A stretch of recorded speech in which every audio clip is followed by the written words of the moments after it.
A week ago, a group of people appeared before the Farrell School Board demanding that all references to the late legendary basketball coach Ed McCluskey be removed because they alleged that McCluskey was abusive.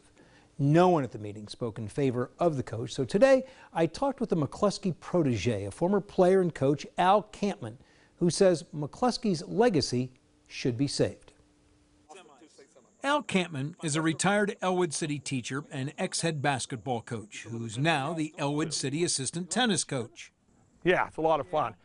Al Campman was also part of the '72 Farrell team that won a state championship, the last of 7, under Coach Ed McCluskey. They already have already tarnished his name. That's the sad part.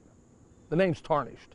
But I don't want them to destroy his name. But it's not over by no stretch of the imagination. At last week's Farrell School Board meeting, another former McCluskey player, Brian Sanders, asked the board to eliminate everything McCluskey, including his name on the gymnasium. Al Campman likes Brian Sanders. No, I love the person. I don't like what he's doing. I asked Campman if he ever saw McCluskey hit someone over the head with a clipboard. Me and Kerry never didn't use a clipboard. I seen him kick. I seen him push. I seen him put hands on people. And I said, we didn't think anything of it. Campman said if Coach McCluskey was doing something illegal, the police, children's services, someone would have been called in. But they never were. Corporal punishment at that time, paddling was thought of as an everyday thing. Hands-on in the hallways by teachers and coaches was thought of as an everyday thing. Campman says Coach McCluskey demanded punctuality. Do not be late. All the players had to treat people with respect, and he never swore. All as I know, we had a state championship team, and they all came out and played. They didn't say, we're not going to play for him. They were all excited to play for him.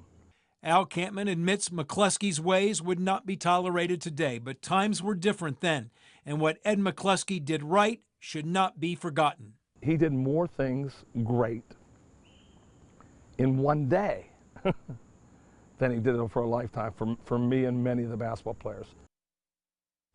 Al Campman went on to have a successful 25-year basketball career coaching at Elwood City. He says he never punched anyone, but Al Campman does admit that he was a yeller and a screamer.